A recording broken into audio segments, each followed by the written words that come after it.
हिमाचली भवन पर कुर्की का साया, सरकार की नाकामी या राजनीति का खेल। दिल्ली के दिल में बसे हिमाचल भवन पर कुर्की के आदेश ने प्रदेश की राजनीति में भूचाल ला दिया है। जो भवन कभी हिमाचल की संस्कृति और पहचान का प्रतीक था, आज कानूनी पछड़ों में फंसकर सवालों के घेरों में है। क्या ये सरकार की लापरवाही का नतीजा है या फिर राजनीतिक रणनीतियों का एक और मोहरा? सरकारी प्रशासन की चूक हो या आर्थिक नीतियों की विफलता, इस घटना ने प्रदेश के सम्मान को दांव पर लगा दिया है।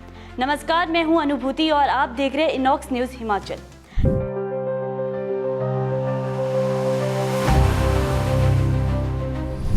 हिमाचल प्रदेश हाई कोर्ट ने एक ऐतिहासिक फैसले में हिमाचल भवन को कुर्क करने का आदेश दिया है। कुर्क यानी ऋण याचिकाकर्ता के पक्ष में कोर्ट द्वारा किसी प्रॉपर्टी को जब्त करना या उसे नीलाम करना। यह कदम सरकार द्वारा सेली कंपनी को 64 करोड़ रुपए का अपफ्रंट प्रीमियम न चुकाने के कारण उठाया गया है। न्यायमूर्ति अजय मोहन गोयल ने ये साफ भी कर दिया है, इस लापरवाही का बोझ जनता पर नहीं डाला जाएगा। इसकी शुरुआत साल 2009 से होती है, जब हिमाचल सरकार ने लाहौल स्पीति में 320 मेगावाट का जल विद्युत प्रोजेक्ट सेली कंपनी को दिया था। शर्त थी कि सरकार बुनियादी ढांचा खासकर सीमा सड़क संगठन के जरिए सड़कें बनाएगी, लेकिन सरकार की वादा खिलाफी के चलते कंपनी ने प्रोजेक्ट पर काम रोक दिया और इसे वापस लौटा दिया। कंपनी ने वर्ष 2017 में हाई कोर्ट में रिट याचिका दायर की। कंपनी के अधिवक्ता ने अदालत को बताया कि प्रोजेक्ट लगने के बाद मूलभूत सुविधाएं न मिलने के कारण प्रोजेक्ट बंद करना पड़ा और वापस सरकार को दे दिया। इस पर सरकार ने अपफ्रंट प्रीमियम जब्त कर लिया। अदालत ने दोनों पक्षों को सुनने के बाद सरकार को सेली कंपनी को 64 करोड़ अपफ्रंट प्रीमियम वापस लौटाने के आदेश दिए थे, लेकिन सरकार द्वारा आदेश की अवहेलना करने के कारण यह राशि ब्याज समेत लगभग 150 करोड़ रुपए तक पहुंच गई है। हाई कोर्ट ने ऊर्जा सचिव को निर्देश दिया है कि 15 दिनों के भीतर उन अधिकारियों के नाम उजागर करे जिनकी लापरवाही स्थिति तक ले आई है। ब्याज की राशि भी इन्हीं अधिकारियों से वसूलने का आदेश दिया गया है। ये फैसला सरकार के एक सख्त संदेश है। लापरवाही का बोझ जनता पर नहीं डाला जाएगा, लेकिन सवाल उठता है कि सरकार अपने ही प्रशासन में जवाबदेही तय कर पाएगी। विपक्ष ने इस फैसले पर सरकार को आड़े हाथ लिया है। नेता प्रतिपक्ष जयराम ठाकुर ने कांग्रेस और मुख्यमंत्री सुखविंदर सिंह सुक्खू पर हमला बोलते हुए कहा कि मुख्यमंत्री और उनकी सरकार ने प्रदेश की इज्जत को तार तार कर दिया है। लगता कि हिमाचल के इतिहास में ये पहला ऐसा अवसर आया कि जो बहुत महत्वपूर्ण और प्रेस्टिजियस हमारी प्रॉपर्टीज हैं, उनको नीलाम होने की नौबत आई है। ये सरकार की नाकामयाबी है, सरकार की नालायकी है। 70 वकीलों की फौज खड़ी की है।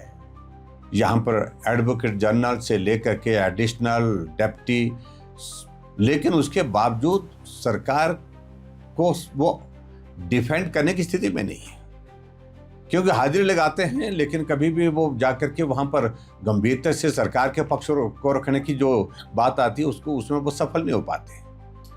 और हिमाचल प्रदेश में ये स्थिति बन गई है कि फजीहत के बाद लगातार फजीहत होती जा रही है, लगातार ये फजीहत का क्रम होता जा रहा है। कुछ फैसले ऐसे लिए जिसके कारण जगनसाई पूरे देश भर में हुई, और उसके अलावा जब ये कोर्ट का फैसला आया 13 जनवरी 2023 का फैसला 64 करोड़ रुपए जो अपफ्रंट प्रीमियम को देने की बात उस कंपनी के लिए कही गई थी, जहां सरकार को आज वो पैसा लगभग 150 करोड़ के करीब पहुंचने वाला है।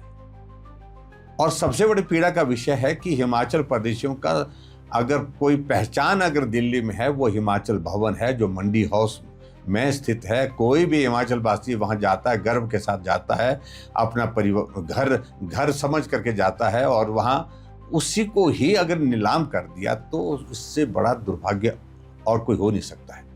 और आने वाले समय में इसी तरह के सरकार का ये दौर रहा तो मुझे लगता है कि कहीं सचिवालय को भी अटैच ना कर दे, कहीं विधानसभा को भी अटैच ना कर दे। ये स्थिति हिमाचल प्रदेश की आज की तारीख में बनी है।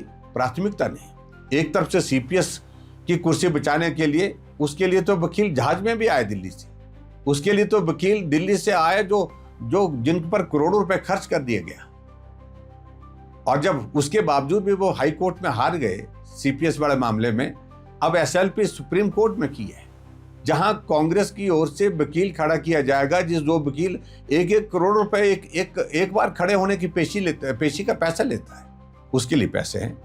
लेकिन हिमाचल प्रदेश में जो है इस प्रकार के जो महत्वपूर्ण कोर्ट के फैसले आए हैं उनको सॉल्यूशन, उनका समाधान निकालने के लिए सरकार के पास जो ना तो समय है, ना उस तरफ गंभीरता है, ना वो प्राथमिकता है। आखिरकार इस फैसले से सारा हिमाचल का नागरिक जो है आहत हुआ है और इस फैसले की वजह से जो है, क्योंकि नाकामयाबी अगर है तो सरकार। दूसरी तरफ अन्य विपक्षी नेताओं ने इसे तानाशाही और प्रशासनिक अक्षमता का परिणाम करार दिया। दिल्ली का हिमाचल भवन, जो राज्य अधिकारियों और जनता के लिए एक प्रमुख स्थल है, अब कुर्की के आदेश में है। क्या सरकार इसे बचा पाएगी? क्या जिम्मेदार अधिकारियों पर कार्रवाई होगी? क्या हिमाचल भवन नीलाम कर दिया जाएगा? ये मामला केवल कानूनी नहीं बल्कि प्रशासनिक और राजनीतिक स्तर पर सरकार की साख पर भी सवाल है।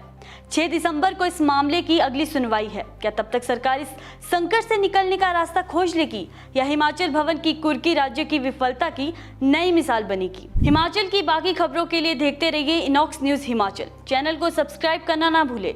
नमस्कार।